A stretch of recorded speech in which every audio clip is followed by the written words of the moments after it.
kita diminta untuk memasukkan sertifikat pengembangan diri di MyASN. Ya, Bu.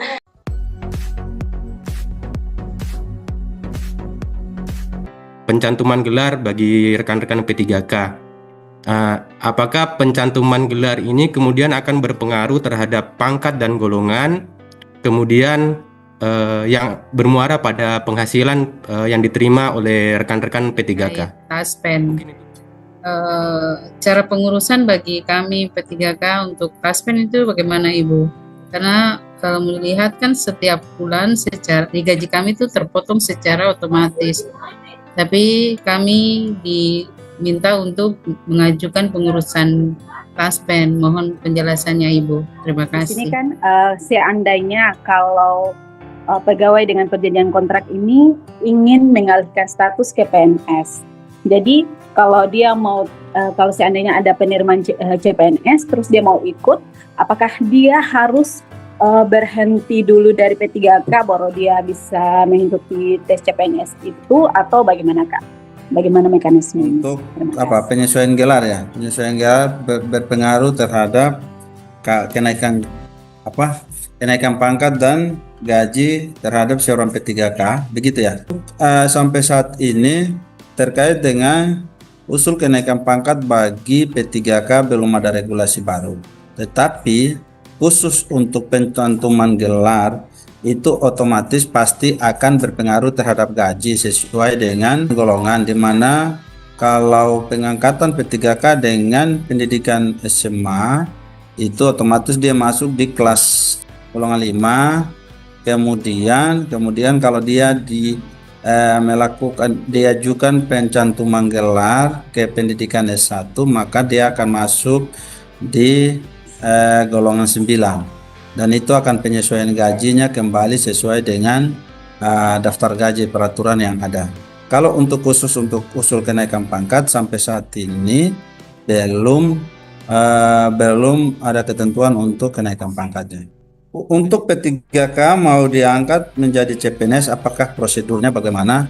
Jadi bagi seorang P3K yang usianya masih di bawah 35 tahun yang mana yang bersangkutan bisa untuk diangkat kembali sebagai ASN menjadi CPNS, maka prosedurnya adalah yang bersangkutan wajib mengajukan pengunduran diri dari seorang P3K dan akan mengikuti seleksi kembali sebagai calon pegawai negeri sipil kalau yang bersangkutannya usianya masih di bawah usia 35 tahun yang mempersyaratkan seorang pelamar itu bisa melamar menjadi CPNS. Ketika status kita sebagai ASN atau sebagai pegawai, baik itu pegawai PNS ataupun P3K, ASN itu penggajian ada pada instansi masing-masing sesuai dengan PPK masing-masing, apakah itu melalui APBD ataupun APBN. Namun ketika pensiun, penggajian akan dialihkan penggajiannya lewat PT Taspen, sehingga apabila memang dalam gaji ibu pada pemotongan untuk Taspen, maka ketika nanti berhenti silahkan membawa pemberhentiannya, SK pemberhentiannya atau penonaktifannya sebagai pegawai P3K ke Taspen untuk ditindaklanjuti. Untuk PNS kan sudah jelas kan, SKP-nya itu sebagai salah satu syarat kenaikan pangkat. Nah, kira-kira untuk P3K seperti apa? Nah, mungkin itu saja, terima kasih.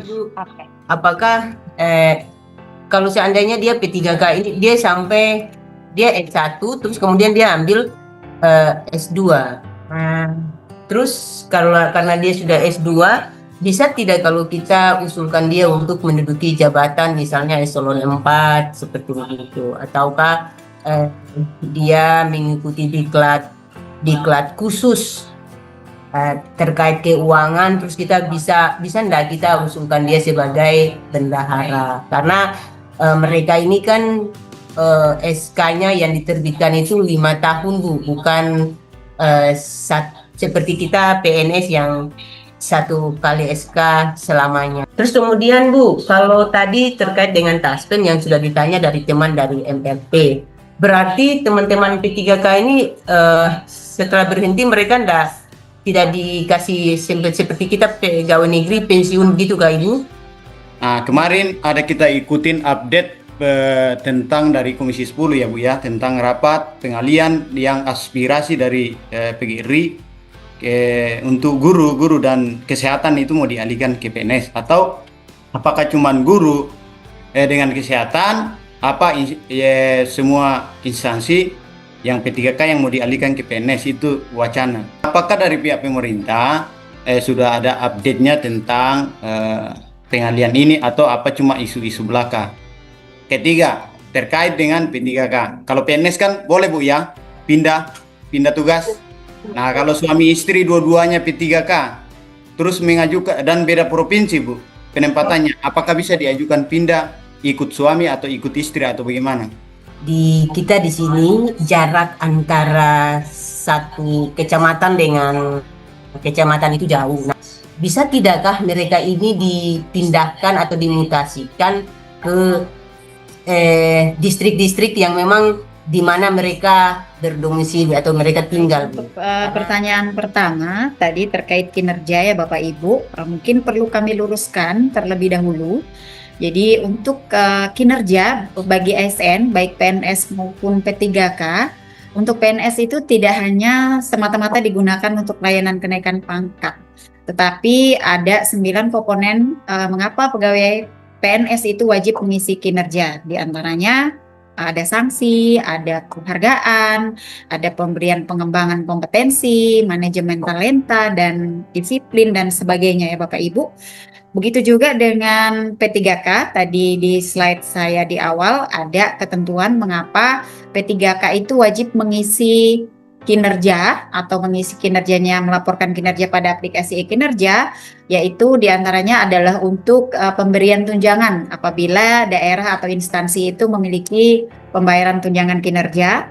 Kemudian untuk pengembangan kompetensi Bapak Ibu, untuk pengembangan kompetensi untuk P3K misalnya yang bersangkutan akan melakukan peningkatan pendidikan, maka tidak diizinkan apabila yang bersangkutan tidak memiliki nilai kinerja. Kemudian untuk kenaikan gaji berkalanya, apabila P3K tersebut tidak ada nilai kinerja, maka tidak diberikan kenaikan gaji berkala yang dilaksanakan setiap 2 tahun sekali. Kemudian yang menjadi krusial atau menjadi mandatori di sini adalah untuk menjamin objektivitas perpanjangan perjanjian kinerja. Apabila seorang P3K itu tidak membuat kinerja atau melaporkan kinerjanya, maka itu menjadi bahan pertimbangan bagi PPK atau pejabat pembina kepegawaian, dalam hal ini gubernur, bupati, wali kota, untuk melakukan perpanjangan atau perhentian perjanjian kerja. Apakah P3K tersebut dapat diperpanjang atau berhenti sampai di sini berdasarkan hasil kinerjanya tersebut. Nah, kemudian di samping itu untuk hasil kinerja tersebut, untuk tadi yang memiliki pendidikan, pengembangan kompetensi tadi, misalnya tadi ada peningkatan pendidikan ataupun pengembangan kompetensi lainnya, apakah bisa menduduki jabatan-jabatan seperti jabatan yang dilaksanakan oleh PNS, itu diatur Bapak Ibu pada pasal 4 di Peraturan Pemerintah Nomor 49 tahun 2018. Di situ instansi harus menyusun analis kebutuhan dan analis beban kerja yang diperlukan oleh instansi. Dan ketika seorang PNS akan menduduki jabatan tertentu, itu memiliki kewenangan daripada PPK atau kewenangan daripada gubernur, bupati, dan wali kota, dapat mengangkat dan memindahkan serta memberhentikan. Namun untuk P3K ini harus mendapatkan rekomendasi dari menteri, dalam hari ini yang mengatur pemberdayaan aparatur sipil negara atau Menpan. Begitu juga terkait tadi untuk P3K yang penuh pada satu unit kerja akan dimutasikan tadi dari distrik, misalnya dari distrik akan dimutasikan ke tempat lainnya, maka harus ada rekomendasi formasi dari Menpan, harus diajukan terlebih dahulu formasi pemindahan tersebut ke Menpan. Jika ada rekomendasi dari Menpan, maka PPK boleh menetapkan perpindahan tersebut dari satu instansi ya Bapak Ibu, tidak beda instansi, hanya pengaturan unit kerja dalam satu instansi dan harus mendapatkan rekomendasi dari Menteri PAN RB terlebih dahulu. Kemudian terkait apabila perjanjian kinerja telah berakhir, apakah P3K itu nantinya akan mendapatkan hak pensiun? Kalau di Undang-Undang Nomor 20 2023 ini dimungkinkan akan adanya pensiun untuk P3K. Namun sampai saat ini belum ada ketentuan teknisnya yang mengatur tentang pensiun P3K. Demikian Mbak Valen. Terkait dengan isu pemerintah yang akan melakukan mengeluarkan kebijakan terkait dengan pengalihan ASN dalam hal ini P3K ke PNS. Untuk sampai saat ini belum ada regulasi yang menetapkan terkait dengan pengalihan tersebut. Terkait dengan masa kerja P3K maksimal 5 tahun untuk kontrak pertama. Kemudian nanti akan ada evaluasi lagi kembali oleh PPK terkait dengan kinerja dari P3K tersebut. PPK yang memutuskan. Minggu kemarin, tepatnya tanggal 20, ada salah satu P3K kami yang meninggal dunia. Jadi kami sudah melapor ke BPKAD dan untuk gaji di daftar gaji bulan November nanti namanya sudah tidak ada. Cuma yang mau saya tanyakan terkait hak-haknya karena ada pemberitahuan dari BPKAD itu untuk P3K tidak ada gaji terusan ya Bu.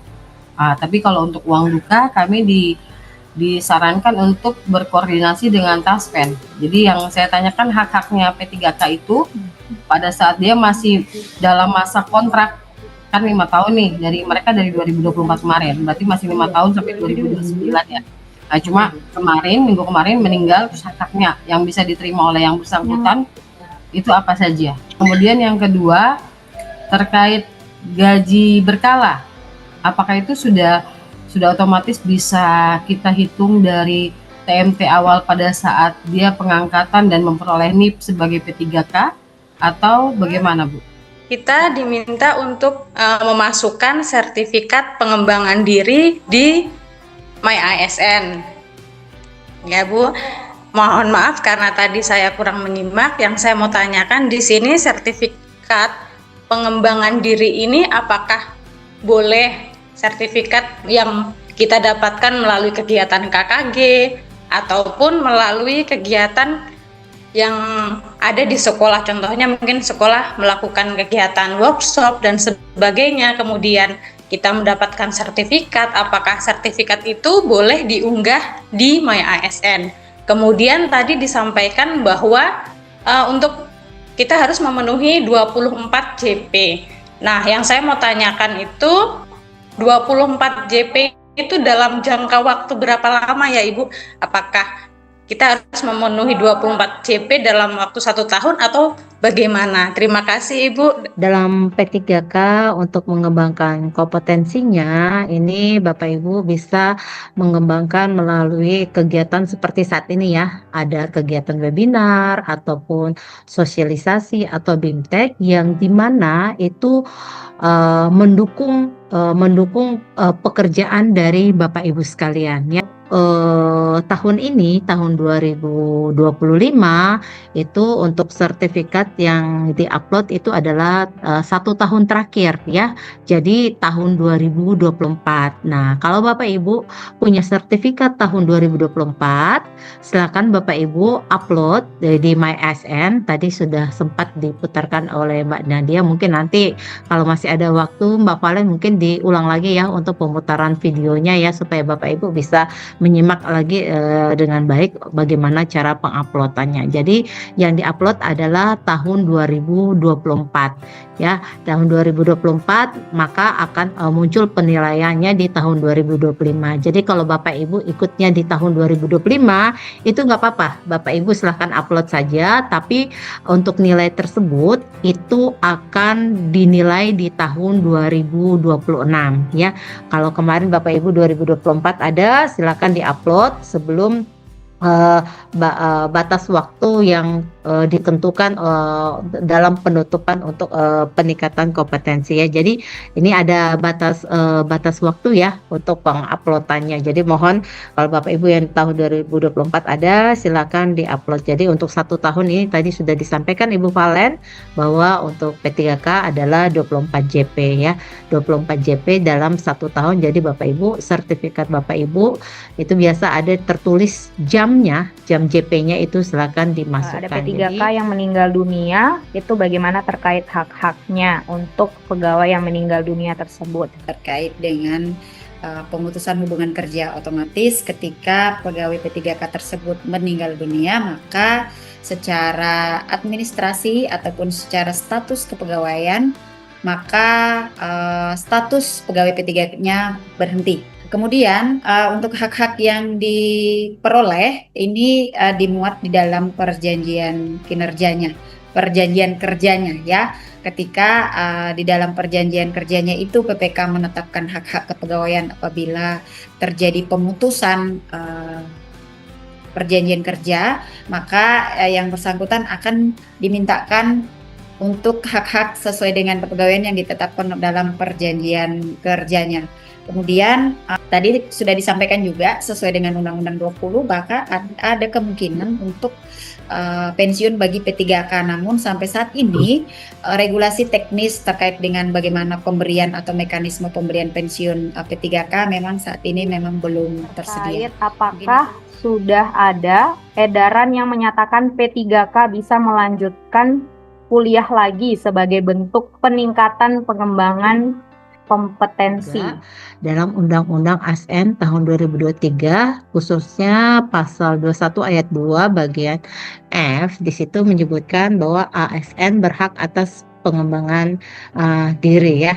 Jadi di sini pengembangan diri yang dimaksud adalah pengembangan diri meliputi pengembangan talenta, karir, dan pengembangan kompetensi. Salah satu hak dasar bagi ASN. P3K juga mempunyai hak untuk mendapatkan tugas belajar dan izin belajar dalam melakukan pengembangan kapasitas diri dan pengembangan kompetensi. Nah, ini juga nanti juga ini pemberian tugas belajar ini juga pun sudah diatur ya.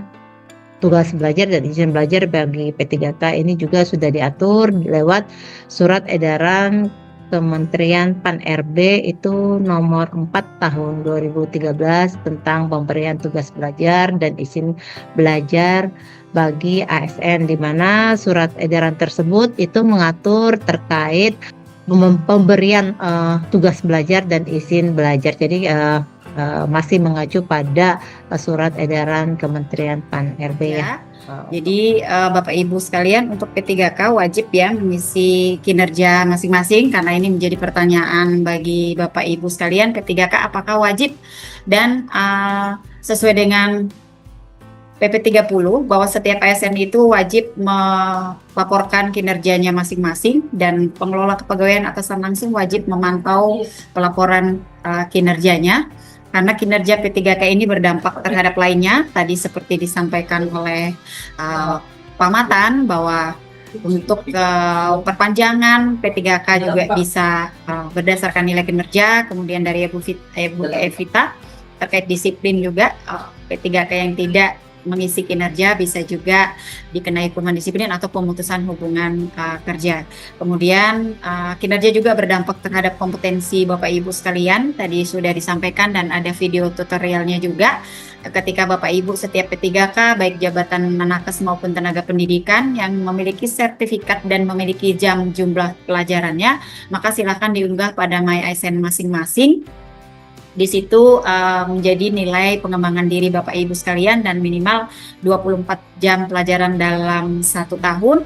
Kemudian bagi P3K yang akan melanjutkan pendidikan untuk pengembangan kompetensinya sesuai dengan PP 49 di pasal 39 bahwa memang P3K tadi disampaikan bahwa memiliki kesempatan yang sama untuk melakukan pengembangan kompetensi. Namun jika hal ini berdampak terhadap pelaksanaan tugasnya, maka ini tergantung dari kebutuhan instansi apakah memberikan izin tugas belajar atau tidak. Ya,